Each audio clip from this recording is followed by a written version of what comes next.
잘 되라. 아주 매를 벌어요. 매를 벌어. 매를. 싸우지 말고. 맨날 싸우나.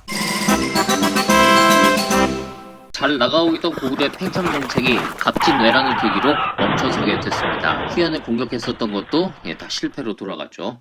결국 광개토 대왕은 정말 화가 머리 끝까지 나게 됩니다. 이 역사 속에서 이 광개토 대왕과 아신왕의 싸움은 우리가 생각했던 그 이상을 초월할 것 같습니다. 결국 이 때문에 고구려는 다시 한번 백제의 대륙기지를 공격을 하게 되는데요. 이 백제의 그 잔여 병력들을 완전히 없애버려야만 자신들의 안전을 보장받을 수 있을 거다, 이렇게도 생각을 했던 것 같습니다. 바로 여기 보이시죠? 정미 대출병을 기획하게 됩니다. 어떻게 보면 407년 2월에 일어났던 이 사건인데요. 값진 외란에 대한 보복이 되겠죠. 이렇게 해서 백제 대륙기지를 다시 한번 공격해서 이때 사구성을 비롯한 6개 성을 빼앗았고요. 대륙백제가 완전히 없어진 건 아니었습니다. 하지만 이때 이 주요 6개 성을 빼앗으면서 대륙백제는 상당히 무력화되고 맙니다. 자, 다시 이 중국 대륙 연나라 쪽을 한번 보도록 하겠습니다. 앞서 402년 그리고 404년에 걸쳐서 고구려가 연나라를 공격했었죠. 그래서 땅을 차지하기도 했고 또 평주 자사가 도망을 가는 일도 있었습니다. 하지만 다시 백제의 공격 때문에 땅을 잃고 또 되돌아오고 그리고 찾았었던 땅들도 다시 다 빼앗기는 그런 일들이 있었죠. 이런 가운데 후연에 모용희라고 하는 장수가 있었습니다. 다 모용씨들인데요. 모용희가 거란을 공격하기 위해서 온 적이 있었습니다. 이때가 405년이었는데요. 그러다가 공격이 실패하고 이렇게 퇴각을 하고 있는데 퇴각을 하는 과정에서 고구려군의 공격을 받을 것을 염려했습니다. 아무래도 고구려와 후연의 관계가 좋지 않았기 때문에 언제든 어디서든 공격을 받을 수가 있었죠. 그렇기 때문에 이 당시 고구려의 요동에 있는 목저성을 공격했는데 결국 여기서 제대로 싸워보지도 못하고 너무 지친 상태라서 퇴각하는 길이었잖아요. 그래서 결국 퇴각을 했다고 합니다. 얼마 지나지 않아서 후연은 무너집니다. 앞에서 잠깐 설명드렸는데 남연과 북연 이렇게 두 나라로 갈라지고요. 이 당시에 북연을 한번 이제 보겠습니다. 남연은 지금 여기 있잖아요. 남연은 나중에 이 동진의 손에 멸망한다고 합니다. 이 후연이 북연으로 바뀌는데 이때 북연의 왕으로 앉게 된 사람이 바로 고운이라는 사람이었습니다. 근데 이게 좀 다르죠? 다 지금 모용씨였는데 여기 고씨입니다. 누구일까요? 이 고운은 다름 아닌 고구려 출신이었습니다. 무슨 일이 있어서 이렇게 연나라로 망명을 하게 됐는데 망명을 해서 모용보라는 자의 그 양자로 들어갔습니다. 모용보의 양자였지만 나중에 풍발이라고 하는 사람을 반란을 일으켜서 국연을 세우고 여기에 왕으로 고운을 세운 거죠. 자기가 왕위에 앉은 게 아니라 이 고운이 고구려 출신이다 보니까 이렇게 고구려와는 쉽게 뭔가 이렇게 화해를 할 수가 있었습니다. 그래서 고구려에 대해서 이 고운이 호의를 보였었고 역시 고구려도 그 호의를 받아들여서 이 북연과는 화친을 맺고 이렇게 안정을 시킬 수가 있었습니다.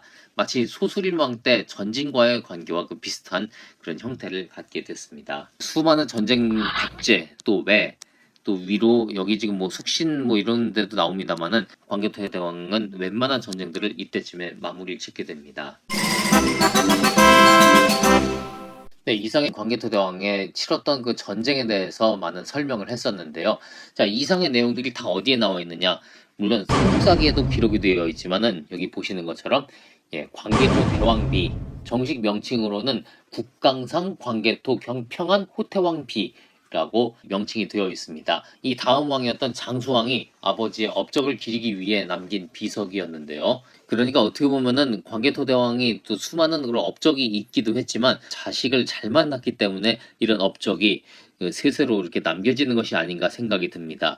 이 비석이 있기 때문에 광개토 대왕의 업적이 비교적 자세히 남아있는 것이고 어떻게 보면 이전에 뭐 6대 태조왕이라든지 15대 미천왕이라든지 그런 많은 영토 확장의 업적이 있었잖아요.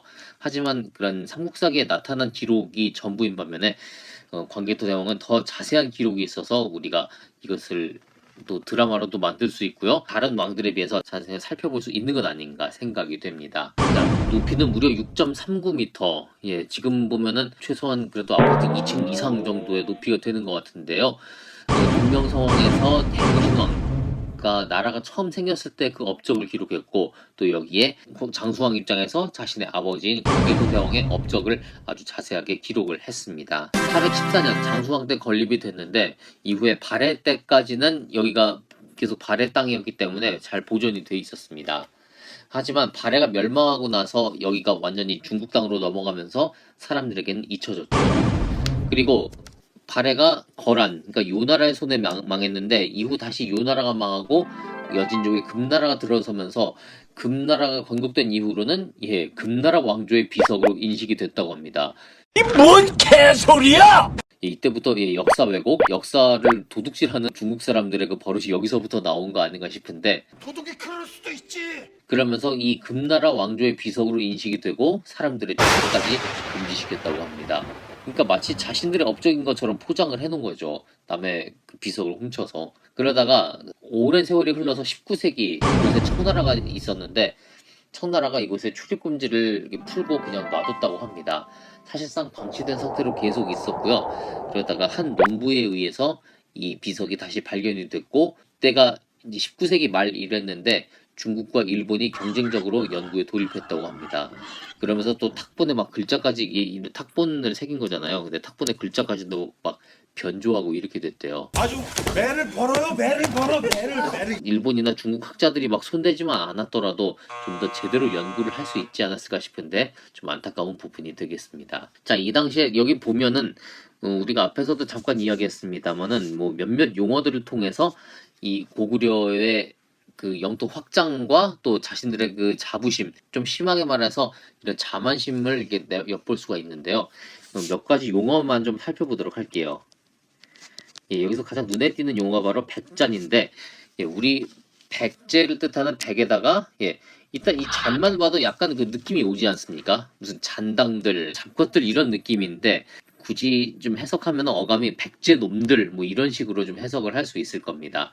그래서 백제를 굉장히 낮춰 불러서 신라는 그냥 신라라고 표기를 했어요. 근데 백제에 대해서는 백잔이라고 하면서 굉장히 그 백제에 대한 악감정을 드러낸 걸 볼 수 있습니다. 신라도 고구려에다가 이렇게 아들 뭐 조카까지 바쳐가면서 그 충성을 맹세했다고 했었잖아요. 사실상 뭐 동맹이라고 하지만은 동맹이라기보다는 신라가 고구려를 상국으로 모시는데 이때 보면은 신라왕이 자신을 노객이라고 표현합니다.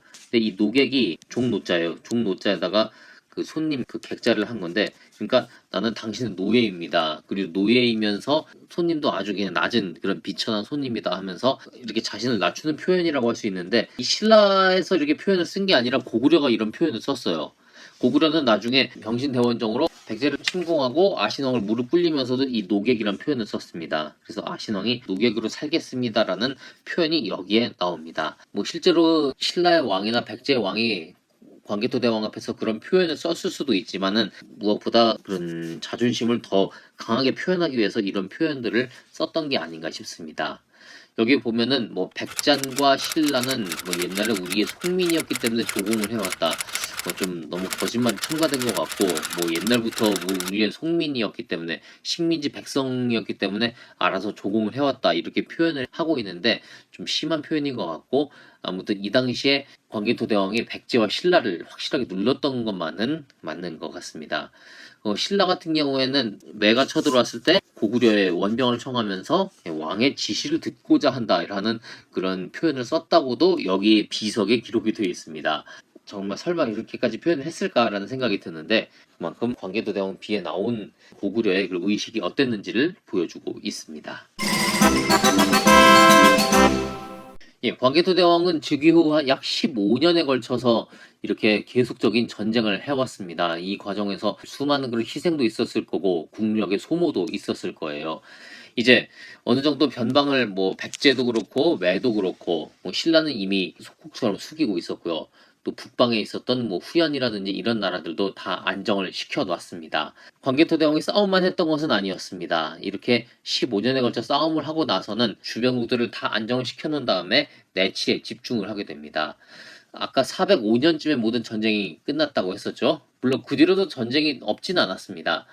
그런데 409년에 장남 거련을 태자로 책봉해서 이 거련이 나중에 장수왕으로 오르게 되죠. 그리고 이 당시에 그 갑진왜란에 대한 보복으로 그 백제 대륙기지를 쳐서 6개 성을 빼앗았다고 했잖아요. 이 6개 성으로 백성들을 다 이주시킵니다. 땅만 차지하면 불안하죠. 여기에 백성들을 살게 해서 완전히 삶과 뭐 문화까지 자신의 땅으로 만들어 놔야 되는 겁니다. 백성을 이주시키고 한반도 백제 빼앗은 땅들을 이게 순행을 하기도 합니다. 그런가 하면은 410년은 여기 부여 보이시죠? 사실 부여 이 당시에 아무 힘도 없었습니다. 거의 죽어가는 나라라고 할 수 있었는데요. 동부여를 다시 한번 정벌해서 조공을 약속받죠. 이제 과거에 그런 고구려와 칼을 맞대고 싸울 만한 그런 부여가 절대 아니었습니다. 자, 그러면서 내치에도 집중을 하게 되는데요. 이 당시 광개토대왕이 힘썼던 내치의 여러 흔적들을 좀 보도록 하겠습니다. 먼저 이 당시에 여러 고유 신앙 체계들을 이게 정비해서 소수림왕 때 불교를 많이 발전시켰습니다만은 그래도 민간에선 그런 고유의 신앙들이 있었겠죠. 그런 것들을 정비하기도 하고요. 그런 만큼 또 불교에도 많은 신경을 씁니다. 불교 사찰을 9개를 건립을 한다고 하네요. 불교 사찰을 9개 건립을 해서 더욱더 불교의 체계를 확립을 시켜 놓습니다. 자, 그런가 하면 군사적으로는 귀족 소유의 사병들을 감축합니다.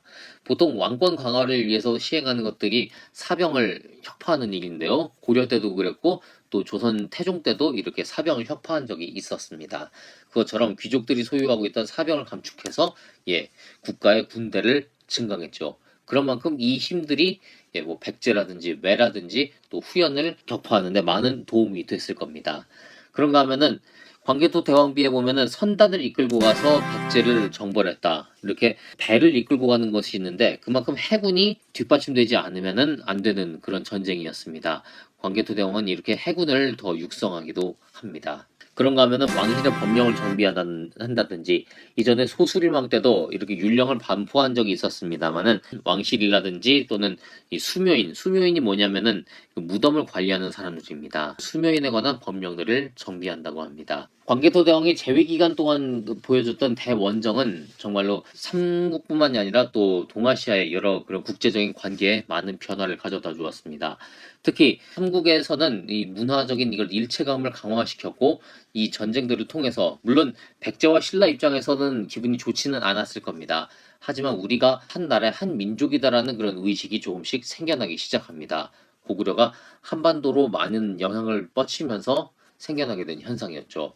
이때 그리고 고구려가 광개토 대왕이 내치를 펼치면서 중국에서 수많은 후연이라든지 북연에 살던 사람들이 고구려로 많이 옮겨오는 일도 있었다고 합니다. 그 이외에 삼국의 여러 문화 중에는 축성법이라든지 토기 제작이라든지 무덤, 또 건축술이라든지 무기, 갑옷, 또 그런 보이지 않는 그런 제도 같은 데서 이 삼국이 많이 비슷해지는 모습을 볼 수 있는데 이때부터 그 한 민족으로서 그 문화가 공유되는 시기가 시작된다고 볼 수가 있습니다. 광개토 대왕은 전반기에는 수많은 전쟁을 통해서 또 후반기에는 여러 가지 내치를 통해서 국가를 탄탄하게 만들어 놓고 413년 10월 39살에 비교적 젊은 나이로 세상을 떠나게 됩니다. 이어서 이전에 죽기 4년 전에 세웠었던 장남 거련이 왕위에 오르니 이 사람이 바로 20대 장수왕이 될 텐데요. 장수왕에 대한 이야기 다음 시간부터 또 계속 이어가 보도록 하겠습니다. 지금까지 왕조 중심 꿀국사 저는 꿀이었습니다.